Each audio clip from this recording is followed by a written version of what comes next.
فلسطین اسرائیل جنگ، یہ جنگ آخر کب سے جاری ہے اور اس جنگ کے پیچھے مین وجوہات کیا ہیں؟ میری عمر اس وقت 30 سال ہے۔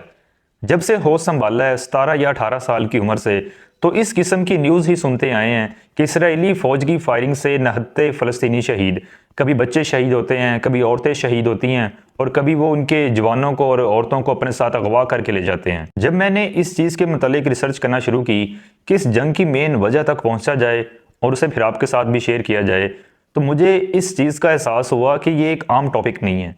یہ ایک بڑا انتہائی حساس، سینسٹیو، ہسٹورک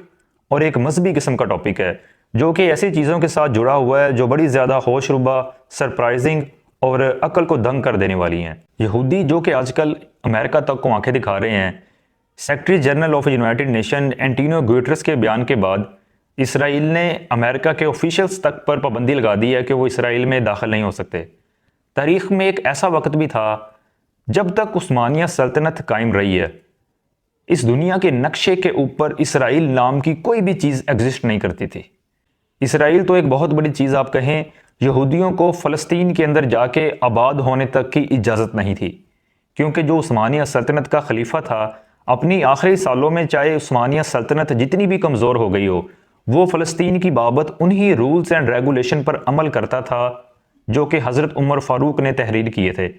اور ان رولز میں یہ بات واضح طور پر لکھ دی گئی تھی کہ یہودی فلسطین کے اندر رہائش اختیار نہیں کر سکتے۔ ہاں، صرف ان کو اجازت تھی تو صرف عبادت کی حد تک۔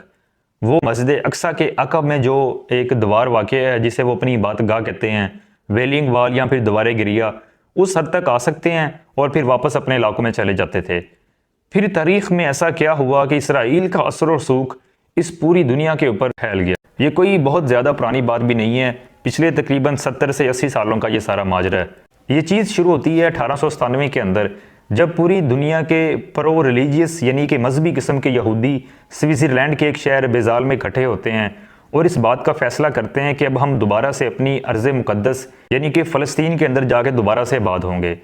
یہودی فلسطین کو اپنی ارض مقدس یا پھر اپنے لیے ایک مذہبی قسم کی زمین سمجھتے ہیں، کیونکہ ان کا یہ ماننا ہے کہ آج سے 2000 سال پہلے حضرت موسیٰ علیہ السلام جب ان کی جانب پیغمبر بن کے آئے تھے تو یہی وہ جگہ تھی جو ان کے لیے بڑی زیادہ اہمیت کی حامل ہے، اور ان کا یہ بھی ماننا ہے کہ اسی جگہ پر ان کا مذہبی پیشوا جسے ہم دجال کے نام سے جانتے ہیں وہ آئے گا، اور یہیں سے بیٹھ کر وہ ایک عالمی یہودی حکومت قائم کریں گے اور پوری دنیا کو اسی پوائنٹ سے کنٹرول کیا کریں گے۔ یہ کانفرنس چونکہ 1897 میں ہوتی ہے، اس کے بعد پروٹوکولز آف زائنزم لکھے جاتے ہیں کہ جن کے تحت یہودی جا کے دوبارہ سے فلسطین کے اندر آباد ہونے کی کوشش کرتے ہیں۔ اس چیز کو چونکہ عثمانیہ سلطنت کا خلیفہ سخت ناپسند کرتا تھا، تو سب سے پہلے یہودیوں نے عثمانیہ سلطنت کو توڑنا لازمی سمجھا۔ جب عثمانیہ سلطنت کے چھوٹے چھوٹے ٹکڑے کر دیے گئے، شام ایک ملک بنا دیا گیا، عراق بنا دیا گیا، فلسطین، سعودی عربیہ، یہ جتنے بھی چھوٹی چھوٹی اسلامی اور عرب ریاستیں ہیں یہ عثمانیہ سلطنت کو توڑ کر بنا دی گئیں۔ اس سے جو سب سے بڑی چیز ہوئی وہ یہ ہوئی کہ مسلمانوں کا اثر و رسوخ، ان کی پاور ختم ہو گئی۔ ہم صرف اپنے ملک کی حد تک محدود رہ گئے۔ جیسے ہم سمجھتے ہیں کہ پاکستان کے اندر ہم محفوظ بیٹھے ہیں تو بس ٹھیک ہے، باقی ارد گرد یا پھر اسلامی ممالک کے ساتھ جو ہوتا رہے وہ ان کا اپنا مسئلہ ہے۔ ایک بات آپ نوٹ کر لیں کہ ورلڈ وار 1 کے اختتام یعنی کہ 1917-18 کے قریب جو اس زمین کے اوپر سب سے زیادہ مالدار اور امیر قوم تھی وہ یہودی تھی۔ انہوں نے بینکنگ کے ذریعے پورے یورپ اور پورے انگلینڈ سے سودی نظام کے ذریعے سب سے زیادہ سرمایہ اپنی بینکوں میں اکٹھا کیا ہوا تھا، اور اسی چیز کی انہوں نے لالچ دی انگلینڈ کو، اور اس چیز کو پھر انہوں نے بڑا اچھا یوٹیلائز کیا۔ عثمانیہ سلطنت کے خاتمے کے بعد ہی پوری دنیا سے مالدار اور امیر ترین یہودی آ کر فلسطین کے اندر آباد ہونا شروع ہوئے۔ یہاں پہ میں ایک اور چیز آپ کے ساتھ ڈسکس کرنا چاہتا ہوں کہ جو اس وقت ہجرت کی گئی، مثلا کہ پوری دنیا کے یہودیوں نے جو فلسطین کی جانب ہجرت کی، ہجرت کا ایک بڑا سنہری اصول یہ بھی ہے کہ لوگ اس جانب ہجرت کرتے ہیں جہاں انہیں لگتا ہے کہ وسائل زیادہ ہیں، ان کا لائف سٹائل بہتر ہوگا۔ جیسے پاکستان سے بہت سے لوگ امریکہ، یورپ اور انگلینڈ میں جا کے آباد ہوتے ہیں، تو پیچھے مین مقصد یہی ہوتا ہے کہ وہاں پہ ان کا لائف سٹائل بہتر ہوگا، انہیں روزگار کے بہترین مواقع میسر ہوں گے۔ لیکن یہ جو یہودیوں نے ہجرت کی تھی، مائیگریشن کی تھی فلسطین کی جانب، تو فلسطین کے اس علاقے کی جانب انہوں نے ہجرت کی جو بالکل بیابان غیر گنجان آباد تھا اور ریتلا علاقہ تھا، تل ابیب۔ پورے یورپ اور پوری دنیا کے امیر ترین یہودی جا کے اس ریتلے علاقے میں آباد ہونا شروع ہوئے، اور اس کے پیچھے جو سب سے مین اور صرف ایک ہی وجہ تھی وہ تھا ان کا مذہبی بلیو، ان کے مذہبی عقائد کہ اسی جگہ پر ان کی عالمی حکومت قائم ہوگی۔ جیسا کہ میں نے پہلے آپ کو بتایا، ان کا مذہبی پیشوا یعنی کہ دجال اسی جگہ پر آئے گا۔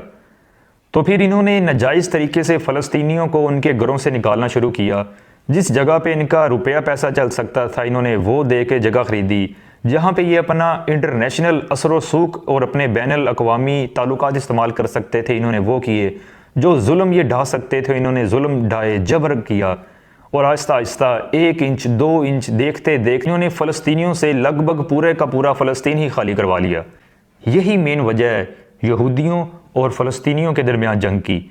کہ آپ جس جگہ پر آباد ہوں وہاں پر ایسے لوگ آئیں جنہیں انٹرنیشنل سپورٹ بھی حاصل ہو، جن کے پاس روپیہ پیسہ بھی ہو، اثر و رسوخ بھی ہو، اور جدید اسلحہ بھی ہو، اور وہ آپ کو کہیں کہ اس زمین پر ہم آج سے 2000 سال پہلے آباد تھے، آپ یہ جگہ خالی کریں۔ کیا آپ اس بات پر بلیو کر سکتے ہیں؟ لیکن یہ فلسطینیوں کے ساتھ حقیقت میں ہوا ہے، اور اسی چیز کی وہ جنگ لڑ رہے ہیں۔ خیر اس کے کچھ عرصے کے بعد چونکہ امریکہ پوری دنیا کے اوپر سپر پاور کے طور پر سامنے آیا، اور اس نے پھر مزید یونائٹڈ نیشن آف آرگنائزیشن کے تحت 1947-48 کے قریب فلسطین اور اسرائیل کو 2 آزاد ریاستوں میں تقسیم کر دیا۔ ارد گرد کے اسلامی ممالک نے جب یہ چیز دیکھی کہ پہلے تو یہ لوگ جبراً آ کر فلسطین کے اوپر قابض ہوئے ہیں، اور اب انہوں نے ایک اسرائیل کے نام سے الگ ملک بھی بنا دیا ہے، تو خیر تھے تو پھر مسلمان ہی تھوڑی غیرت کا مظاہرہ کیا اور اسرائیل کے اوپر جنگ چھیڑ دی۔ اس جنگ کا خیر کوئی خاطر خواہ نتیجہ تو نہ نکلا، اس کے یکے بعد دیگرے 4 5 6 جنگیں ہوئی ہیں۔ عرب اسرائیل وار یا پھر عرب اسرائیل جنگ کے نام سے یہ جنگیں مشہور ہیں، لیکن ان کا خاطر خواہ نتیجہ نہیں نکلا۔ اس کے پیچھے بھی سب سے بڑی وجہ امریکہ ہی ہے، کیونکہ امریکہ اس موجودہ وقت کی طرح ہر مرتبہ اسرائیل کی سپورٹ کے لیے کھل کر سامنے آ جاتا ہے۔